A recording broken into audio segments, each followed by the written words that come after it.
आज बीजेपी ने दिल्ली के अंदर बाबा साहब डॉक्टर भीमराव अंबेडकर जी ने जो अधिकार दिया था कि 5 साल में एक बार दलित का बेटा मेयर की कुर्सी पर बैठेगा, वो अधिकार खत्म कर दिया। दिल्ली में भी चुनाव खत्म कर दिया और कहा कि नहीं, दलित का बेटा इस मेयर की कुर्सी पर नहीं बैठ सकता। बीजेपी ने कहा ना, दलित का बेटा मेयर की कुर्सी पर नहीं बैठेगा,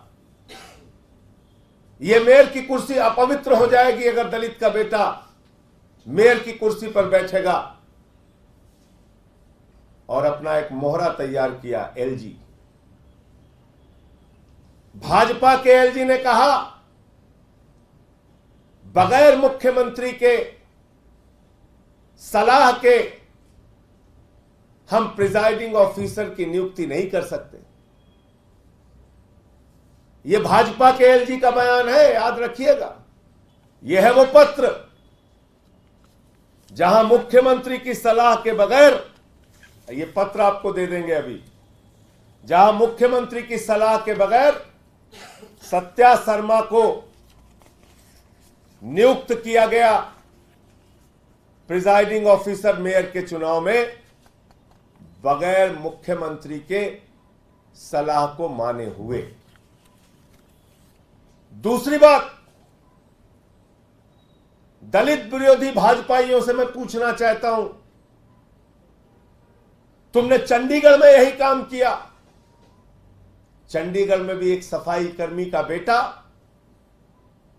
जब मेयर की कुर्सी पर बैठने जा रहा था तो भाजपाइयों ने उसके वोट की चीर फाड़ करके, उसके वोट में गड़बड़ी करके चंडीगढ़ का भी मेयर एक सफाई कर्मी के बच्चे को बनने से रोका था।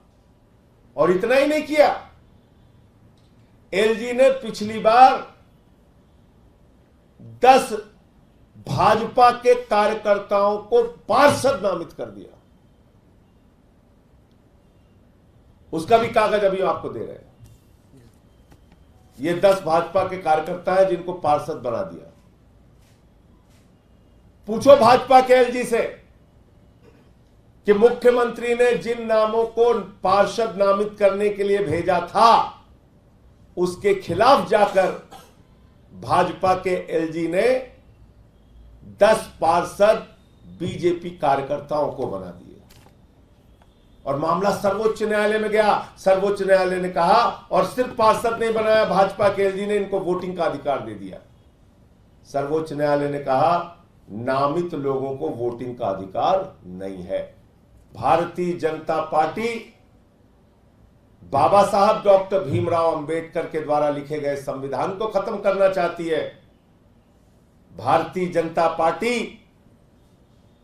इस देश के अंदर दलितों, पिछड़ों, शोषितों, वंचितों के लिए, आदिवासियों के लिए संविधान में दिए गए आरक्षण को खत्म करना चाहती है। बाबा साहब डॉक्टर भीमराव अंबेडकर के संविधान के द्वारा चुनाव में दलितों को दिए गए आरक्षण को खत्म करना चाहती है। भारतीय जनता पार्टी बाबा साहब भीमराव जी के नहीं बल्कि भागवत के संविधान को लागू करना चाहती है। और भारतीय जनता पार्टी संविधान खत्म करके, आरक्षण खत्म करके देश के अंदर चुनाव खत्म करना चाहती है। हमसे जुड़े रहने के लिए हमारे YouTube चैनल को सब्सक्राइब करें और नई वीडियो की नोटिफिकेशन के लिए बेल आइकॉन को दबाएं।